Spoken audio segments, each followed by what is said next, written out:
So, what is evolution science, and is it possible to evolve on purpose? Welcome to the Become Your Own Therapist podcast, the podcast where I try to put myself out of a job as a clinical psychologist. Today we have Professor David Sloan Wilson. He is one of the foremost evolutionary thinkers and a gifted communicator about evolution to the general public. He is SUNY Distinguished Professor of Biology and Anthropology Emeritus at Binghamton University and president of the nonprofit organization Prosocial World, whose mission is to consciously evolve a world that works for all. His most recent books are This View of Life, Completing the Darwinian Revolution, Prosocial, Using Evolutionary Science to Build Productive, Equitable, and Collaborative Groups, which he co-authored with Paul Atkins and Stephen C. Hayes, and his first novel, Atlas Hugged, the autobiography of John Galt III. Professor Wilson, thank you so much for being here. Thank you, Nevern, for what you're doing here. Great, thank you. Yeah, so, I came across your work through studying process-based therapy and then sort of reverse engineering my way to evolution science, which you have communicated a lot about and done a lot of work for. So I thought it would be good, because it's a lay audience, maybe we could just start with what's your understanding of evolution science? And then also, why have you spent so much time studying this? Sure, Nevern. I started out as just a biologist. And of course, a biologist always bases their work on evolution. For almost everyone, people think of evolution as genetic evolution. I'm sure that's true for most of your audience, but evolution is actually a broader concept than that. Darwin, for example, didn't know anything about genes. For him, evolution had three ingredients. One was variation. Just about everything that you could measure in an organism varies. And that goes for people, of course. Two is selection. Those differences make a difference in terms of survival and reproduction. And the third is replication, the fact that traits tend to replicate over time so that offspring tend to resemble their parents. That's all that Darwin knew. And replication can take place in many ways. There's potentially many mechanisms of replication. So that enabled Darwin to think very deeply about such things as human evolution and human morality and compassion and sympathy, and really the topics that you think about, we all think about as a therapist in human life. But with the advent of genetics in the early 20th century, then the whole study of evolution became constricted to genetic evolution.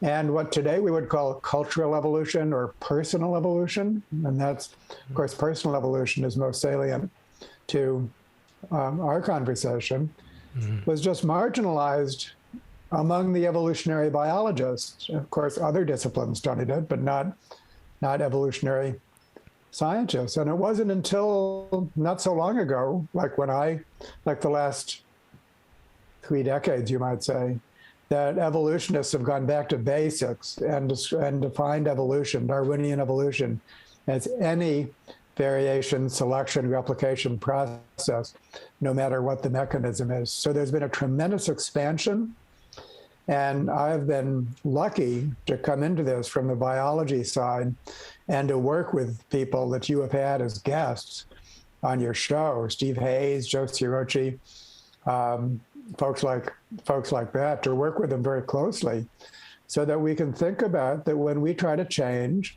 ourselves or our societies, we're engaging in a form of conscious evolution.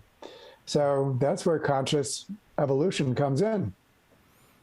Okay, great. Yeah, and I think, that personal evolution bit and conscious evolution, I think that's probably most salient to our conversation.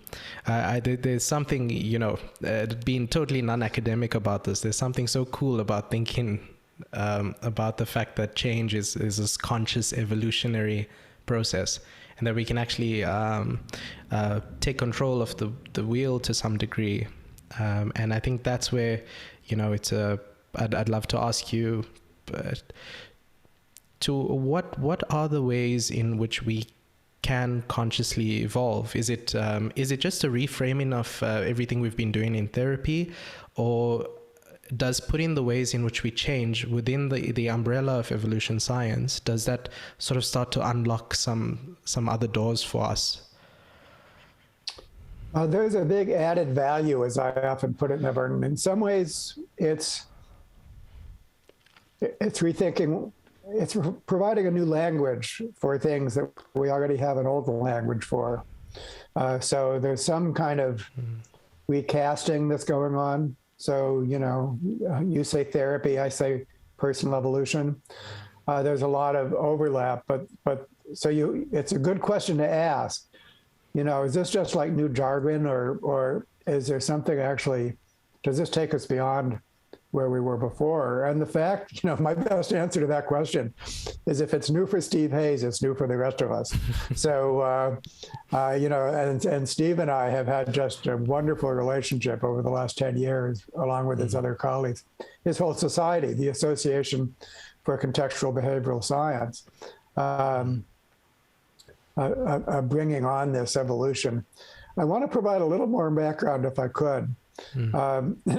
One is that the idea that evolution is conscious or has a conscious component became absolutely taboo for the study of genetic evolution as part of what was called the modern synthesis. So when evolution was constricted to genetic evolution, the idea was there is no conscious component. Organisms just vary blindly, and only the immediate environment does the selection. And evolutionists worked very hard to eliminate any kind of conscious teleological thinking from evolution. And so to go back to, in this part of this expansion, to acknowledge that evolution actually does and can and must have a conscious component and must become even more conscious than ever before, really is challenging for many of my own colleagues in evolutionary biology. They're kind of in recovery about that. So there's point one. And then point two, I wanted to bring in B.F. Skinner, one of the pioneers of behaviorism, and a paper that he wrote in 1981 called Selection by Consequences. It was published in Science magazine, and it was actually a statement of behaviorism towards the end of his career. I think he died 3 years later. And he pointed out very simply that genetic evolution, cultural evolution, and operant conditioning, what he was famous for studying, all have these things in common, that this variation, selection, replication triad in common, and therefore led to the same outcome, which is, if you want to understand how an organism behaves and they've been selected by consequences, you actually don't look at the material basis of the organism at all. You look at the history of the organism, the shaping influence of their environment. And in the case of operant conditioning, it's the shaping influence of the reinforcers, where, what's happened to you that was pleasurable, what's happened to you that were painful. You have been constructed by genetic evolution, we all have, to do the things that were rewarding. And those reinforcers, as they were called, are themselves product of genetic evolution. So you could say that that's a form of personal evolution, just before we even get to symbolic thought, which is what makes humans, really different from other. But that's why in therapy, as you know, Nevern, it's often called third wave therapy. There's behavioral therapy, there's cognitive therapy, and now there's this thing called mindfulness-based therapy. But the behavioral part, we don't do without it. It's very important. It's just the very almost instinctive way that we adopt behaviors that our bodies and minds tell us is rewarding, very much at an unconscious level, not entirely at an unconscious level, but very largely at an unconscious level. So there's a form of rapid personal evolution that's unconscious and largely unconscious, and that is the way to think about behaviorism and behavioral therapy. A behavioral therapist, if you have a fear of spiders, will expose you to spiders again and again and again, and when there's no bad consequences of being exposed to spiders, you get over your fear of spiders. I mean, and that's a form of personal evolution. Before you were afraid of spiders, and now you're not. So, so I think that this is the whole background for the kind of therapy that goes beyond behavior therapy, what we call ACT, acceptance and commitment therapy, or cognitive-based therapy, and so on. Mm-hmm. Yeah, great, thanks. That's very clarifying. I feel that's necessary background information. So I was wondering if you could maybe just go into an example just to make the idea of these key evolutionary principles of variation, selection, and retention. I was wondering if you could take an example of some sort of psychological dimension, like emotion, thoughts, behaviors, and maybe illustrate to the audience exactly how our own a problem with our own emotions or our behaviors could be understood within those three buckets. Yeah, sure. And I'm afraid, I hope I don't try your readers, our listeners too much, but I still feel the need to provide just a little bit more background. And so another big piece I want to say is that evolution doesn't make everything nice. Evolution often results in outcomes that benefit some individuals at the expense of others, benefits me, not you, maybe benefits us, not them, or maybe benefits all of us over the short term, but not the long term. These are very frequent outcomes of all forms of evolution. And when you think of our normative goals, what we wish for ourselves, for example, when we make our New Year's resolutions, I want to lose weight, I want to be nicer to my spouse, I want to, these sorts of aspirational goals. And of course, aspirational societal goals, that we want peace on earth, we want to avoid global warming. These are all long-term goals that benefit everyone over the long term. Evolution does not automatically result in that. It can, but only if you configure the selection part correctly. Otherwise, evolution becomes part of the problem, not part of the solution. And now we can begin to see why people have problems in the first place. They're products of evolution. They've been shaped by, first of all, their genes, and then their cultures, and then their experiences. But they do things that make them unhappy and make other people unhappy often, not always. And so, an important point to make is that there's lots and lots of people, even most people, don't need therapy. They're doing pretty well. And why is that? It's because evolution has led to pretty benign outcomes for them. But for those who do feel the need for therapy, life is not working out well for them, then if you look into why, often yes, they're behaving adaptively in the evolutionary sense of the word. They've been selected by consequences, but in that kind of very limited sense that I talked about. So, they might want a good relationship with their spouse, but they might also want to control their spouse. They might want to limit their spouse's opportunities. So they might want to be a team player in the office, but they might also want to climb the corporate ladder. They might want to lose weight, but then they might also want to eat the next potato chip. And so when you look at the problems, what you find is the problems are actually an outcome of evolutionary forces. And so that's the need for some kind of management of your environment.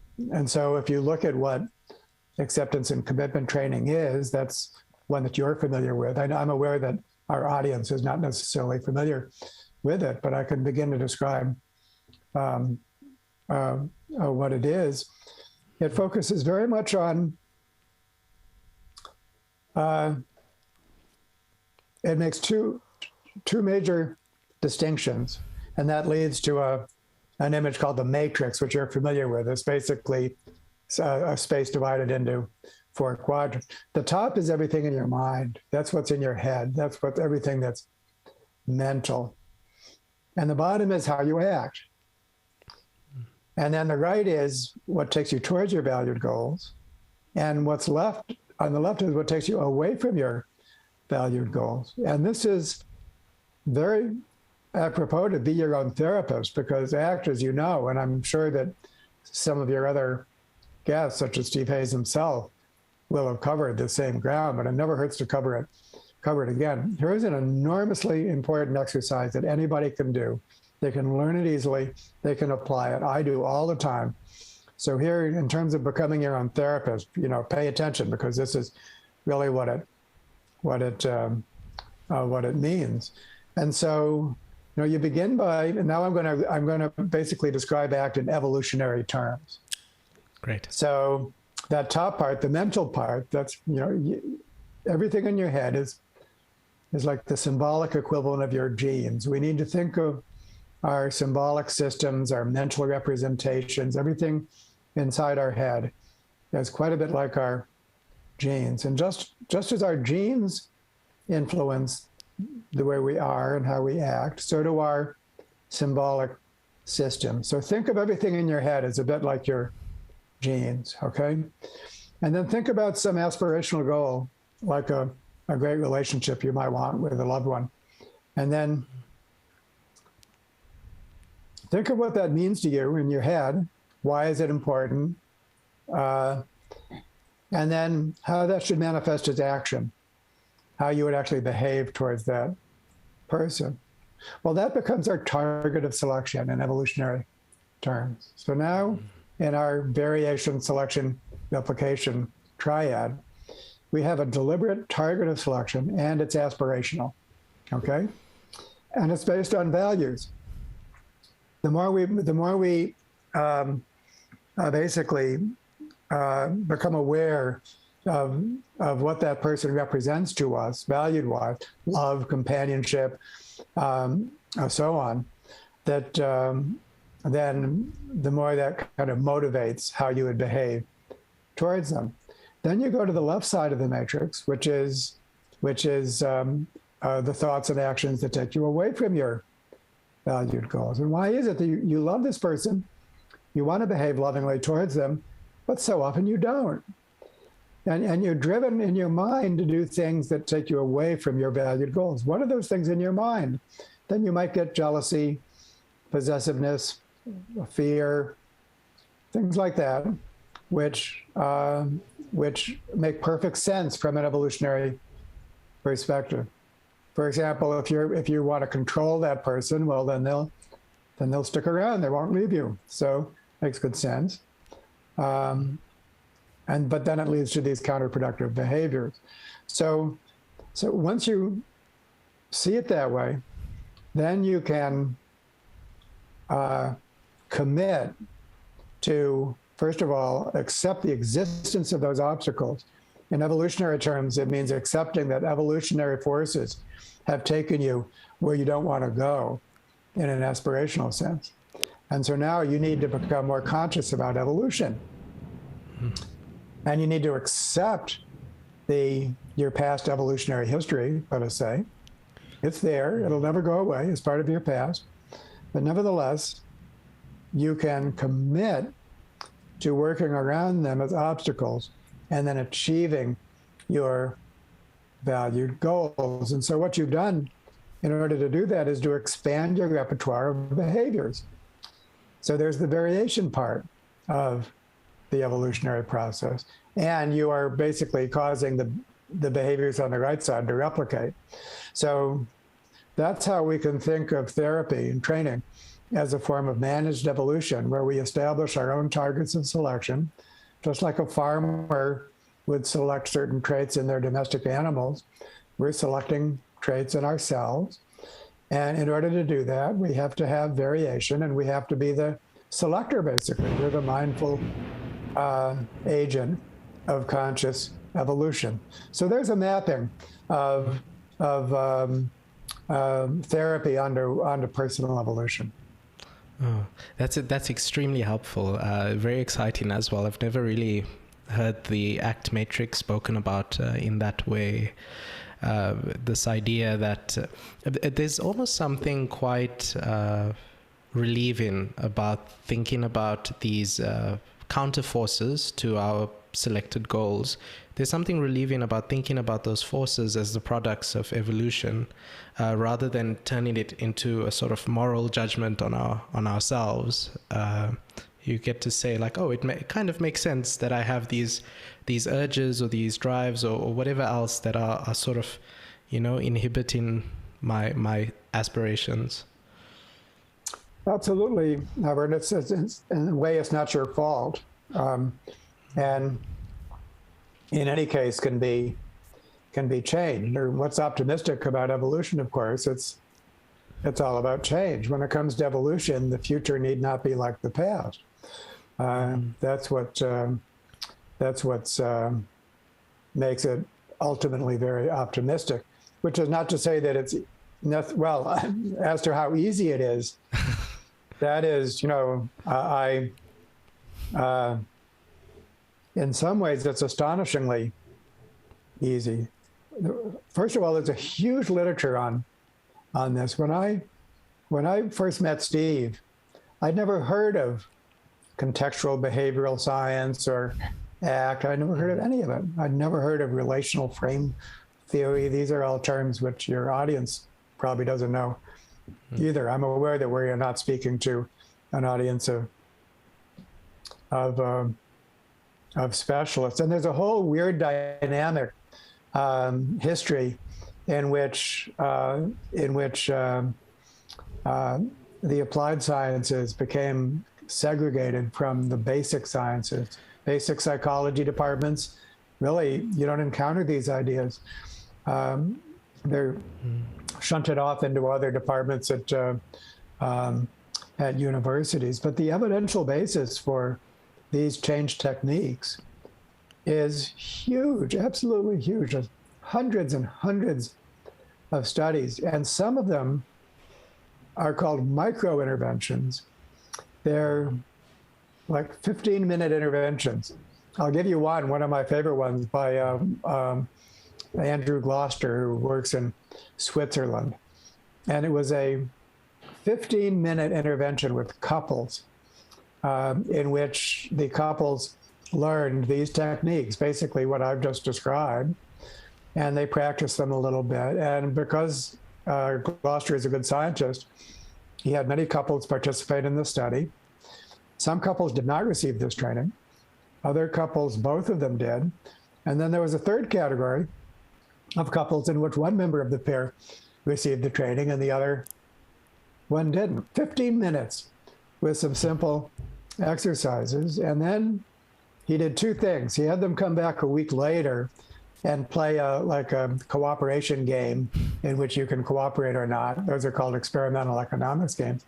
But he also used something called the experience sampling method, in which you're basically, you have an app that signals you at random times during the day, and then you report on what you're doing and how you're feeling and so on. And so it was actually getting these couples behaving towards each other as they were doing it, in addition to the game. And danged if that 15-minute intervention didn't have an effect. The couples that got it were nicer to each other than those that didn't. And in the mixed couples, the individual that got the training was behaving differently than his or her partner. 15 minutes. So there's your become your own therapist. And then there's studies, I don't know if you've reported them to your audience, Nevern. It's called bibliotherapy, where the treatment is you read a book and you do the exercises of the book. That's it, no therapist.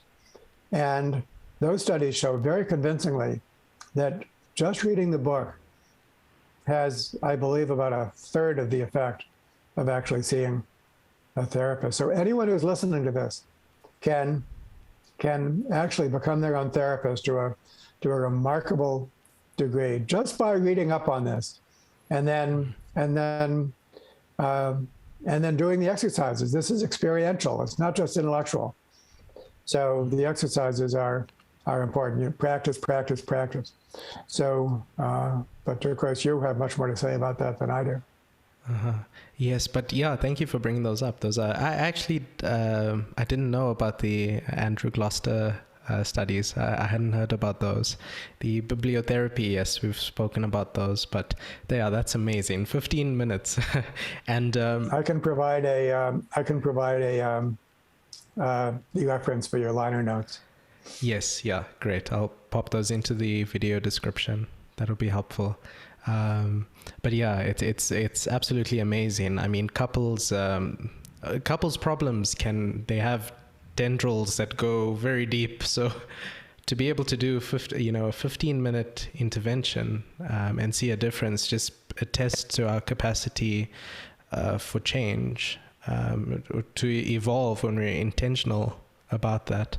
I think that's something I've appreciated about your work and the things you do, because you've always had quite a unifying effect on the field of pulling in the applied science and the more academic theoretical stuff together.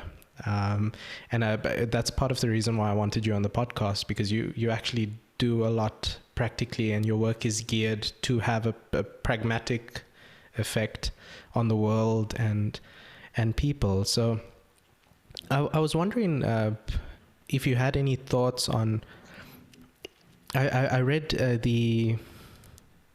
I can't remember which book it was in, but I read quite a bit about niche selection and niche construction.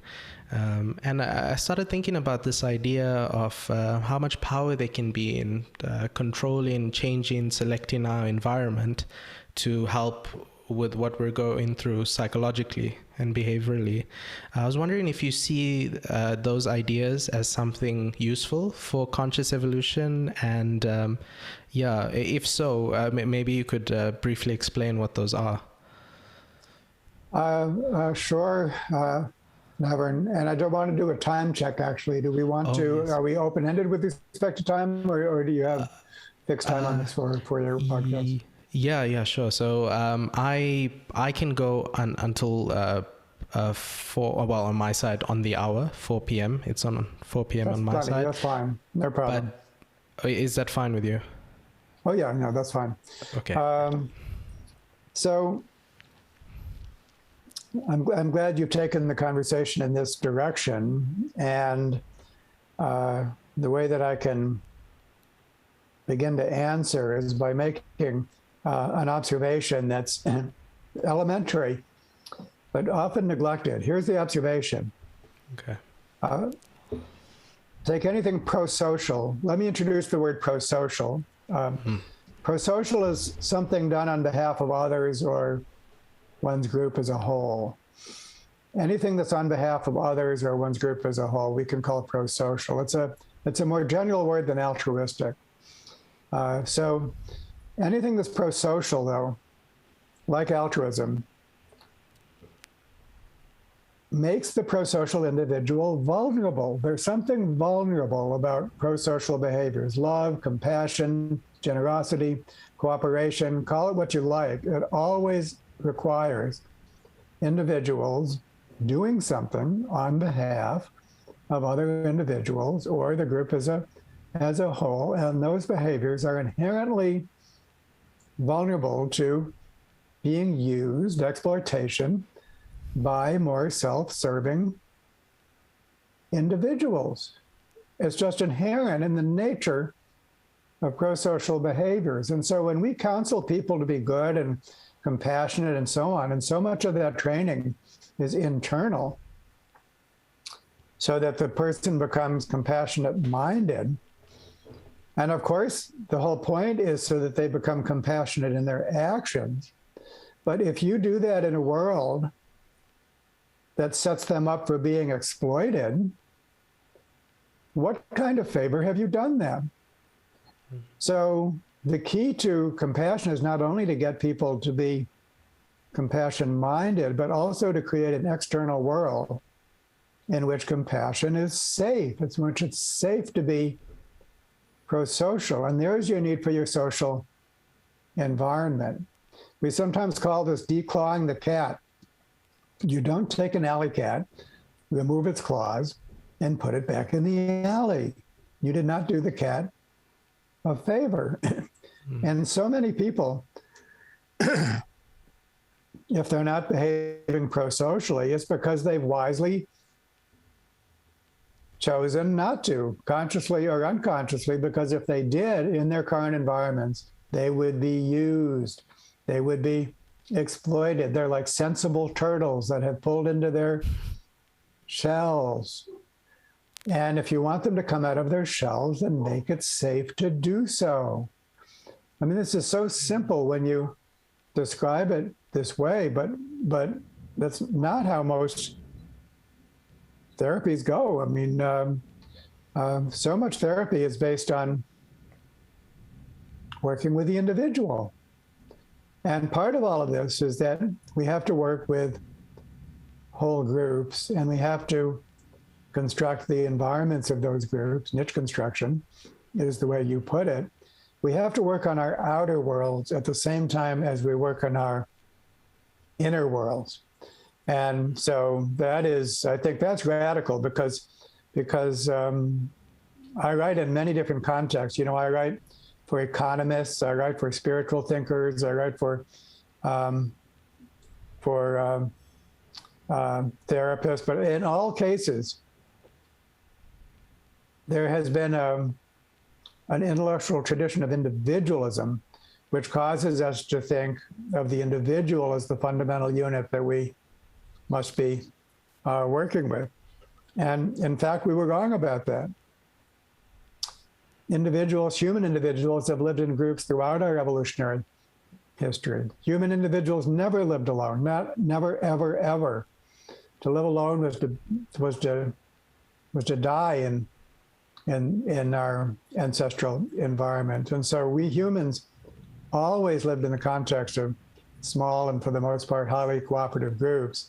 And the reason that they were cooperative is that thanks to all forms of evolution, genetic evolution, cultural evolution, and personal evolution, those environments, those groups were constructed to make it safe to be prosocial. So this is a big social engineering project that goes, it's multi-level, all the way up to global governance. But you know, as soon as we segue from personal problems to social problems of all kinds, our neighborhoods, our schools, our businesses, our governments.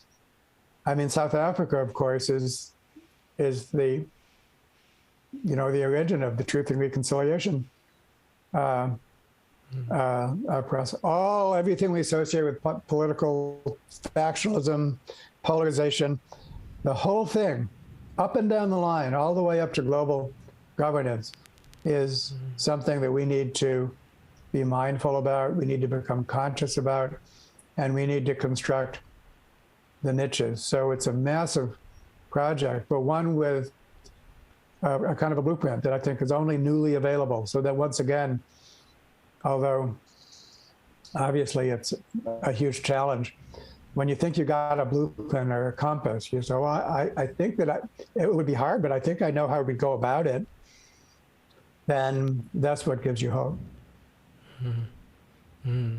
Great, yeah, and I've come across your work through doing the prosocial training with Professor Atkins as well, and Yeah. I've seen how helpful it is to think about your personal matrix and your collective matrix, the interests of the group and the interests of the individual, and thinking about how those are influencing each other.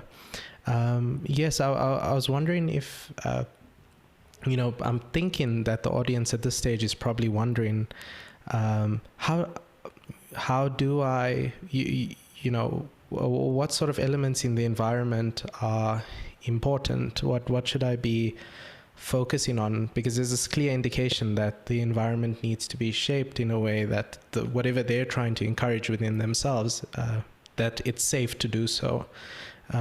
So what are some things that people should be looking to change in their environments? Is the social environment the most important here, or does the physical environment also play a role for us? I know this question is very scattered, but I think you can just go wherever you think the most value is. Well, I'll rapid fire say, I think, three important things. Physical environment is important. There's a pretty good argument. And part of what we're throwing a lot of our listeners, but when we think of evolution broadly, then we see that it takes place at very different time scales. Genetic evolution is still, of course, important. And so, we have to think about that scale. Cultural evolution is important. That's multi-generational. That goes back centuries and even millennia. And then there's the faster processes, our personal evolution and so on. We have to pay attention to all of these. And part of the genetic evolution part is that we thrive in natural environments. I mean, there's wonderful studies that show if you're in a hospital room recovering from an operation, and the treatment is there a window in that room looking out in nature, or are there plants in that room? Does someone brought you flowers? And it turns out that the existence of natural vegetation, presence and absence of water, these are things that really impact mental and physical health. We're like any animal. Take any animal and put it in a box, and they'll do everything in their power to escape that box. And they're well adapted. They have instincts for searching out the most important features of their environment. Water, cover, refuge, of course, whatever it is that they eat. They're attracted to those things.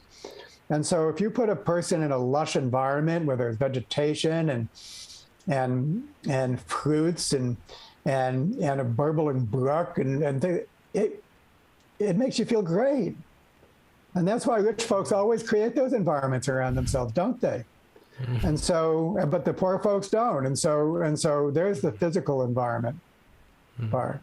The second part is to, as much as possible, try to operate in the context of small cooperative groups. So the small group engaged in something meaningful is like a fundamental unit. The individual is not the fundamental unit. The individual is like a small group of people who know each other. They know each other by their actions. They have the capacity to control each other in a benign sense. For example, to form norms and to regulate people around norms. So if you're in a small group and that group is doing something important, it must be meaningful, and that group is appropriately structured, which I'll get to, that will be the single most important thing you can do for your mental and physical health. And of course, there should be many such groups, because always throughout our history, we've lived in many groups. And in the old days, hunter-gatherer society, there were hunting groups, gathering groups, there were encampments, there were war groups,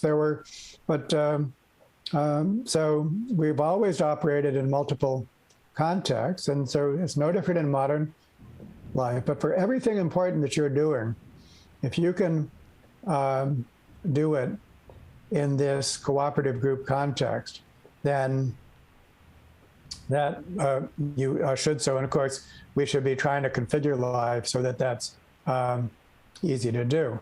But appropriate structure is important, because if those groups are not appropriately structured, then there's all kinds of opportunities for exploitation within those groups. And we've all had experience of being in a group. I mean, let's begin with a pair. A couple is a group. And think of all the abusive relationships that exist among couples, in which one is just exploiting the other for their own gain. That's what it means to be abusive.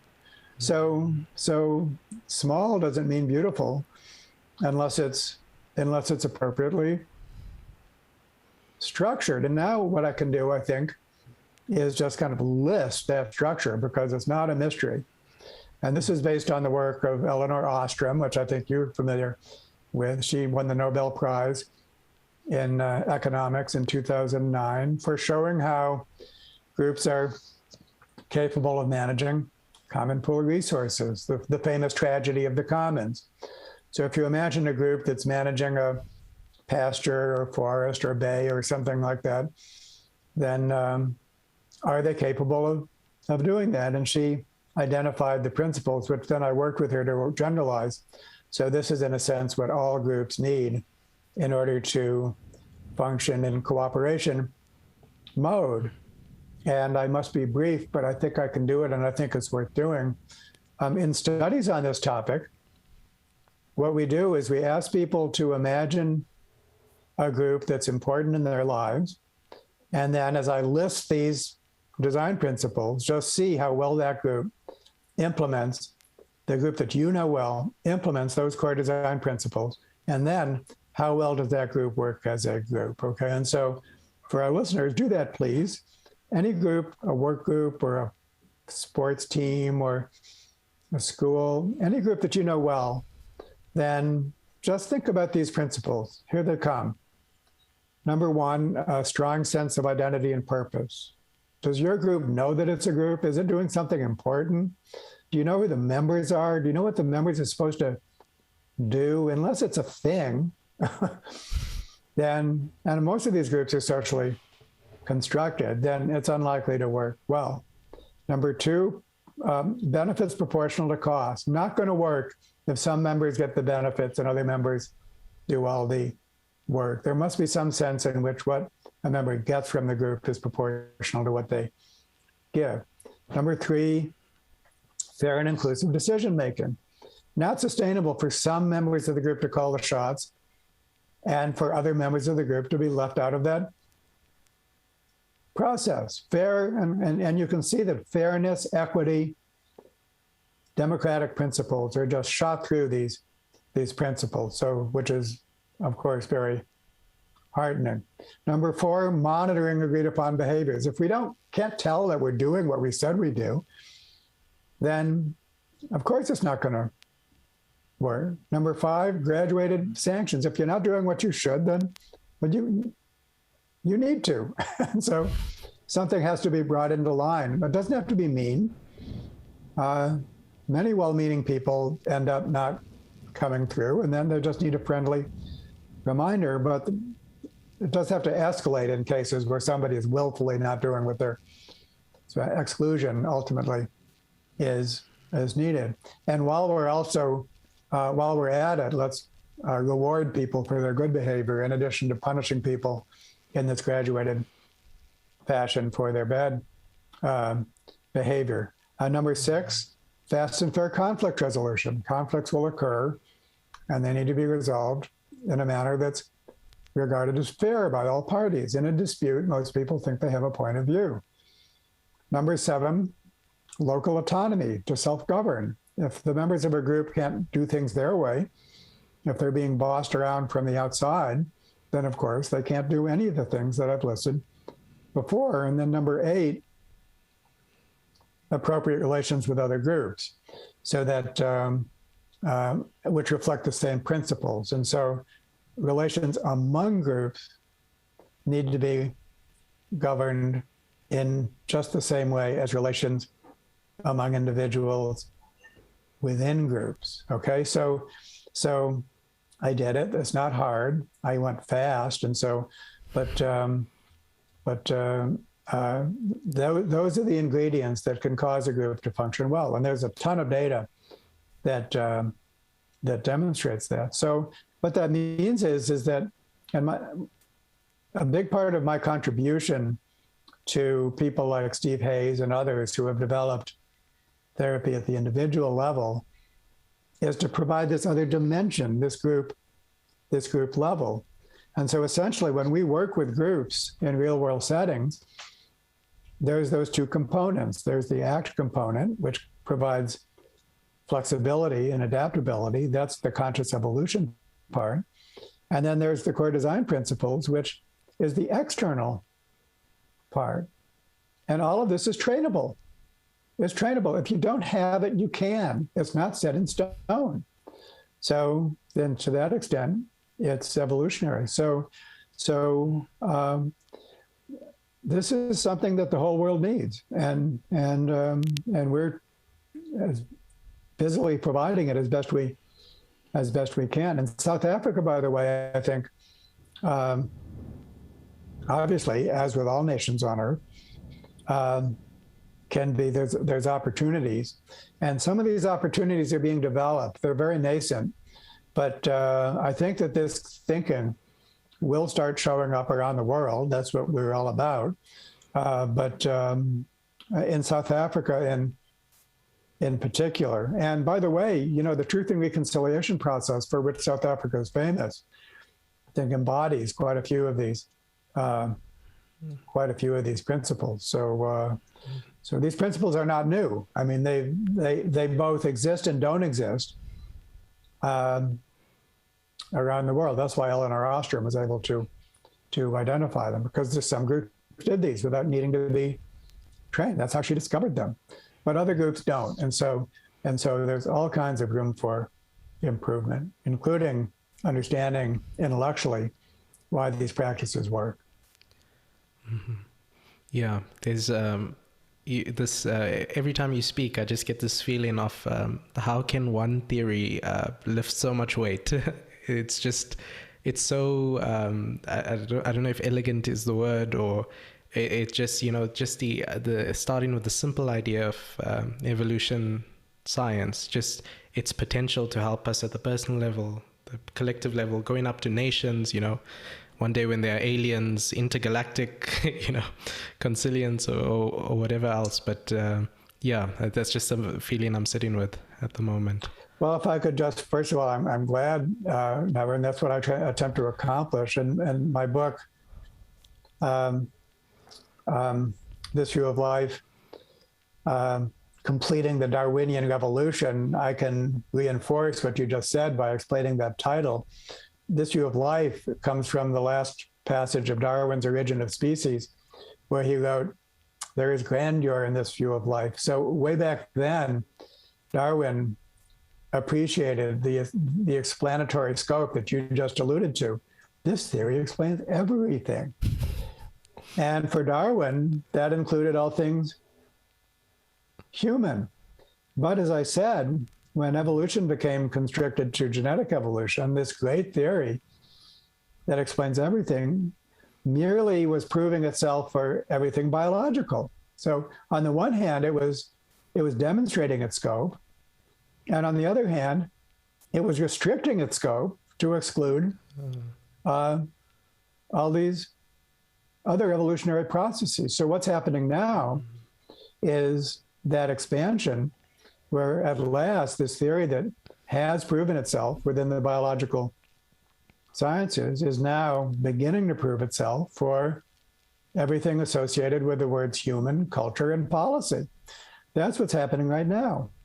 And so that's what it means to complete the Darwinian revolution. It's in progress. We should be thinking of our time in historic terms. Just as we look back on the 20th century and we note all the synthesis that took place in biology, we can look back upon our time and we can look at all the synthesis that's taking place in the human realm. And it's going to provide solutions, new solutions to the problems of our time. That's why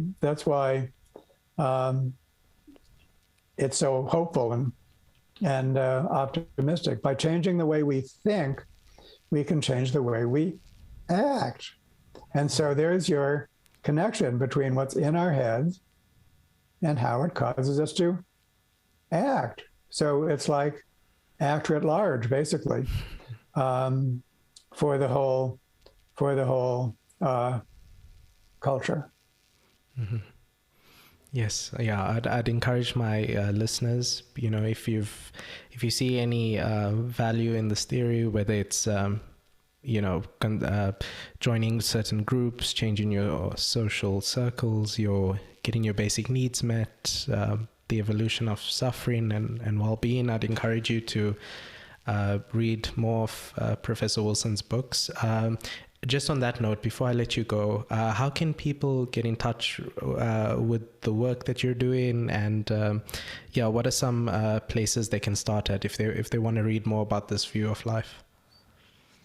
Well, first and foremost, learn about our nonprofit, Prosocial World. Its website is www.prosocial.world. And this is where we are trying to provide engagement for anyone. So anyone who really wanted to do something on this, learn more, or actually begin doing things, then we're trying to create the mechanism for doing that. And Prosocial World is where you can begin to get involved. You can take trainings as you have. No matter what your background is, you can learn a lot more by taking our training courses. And if you're a member of a group that wants to do this, then you could actually work with someone who has been trained. A facilitator is available to work with your group.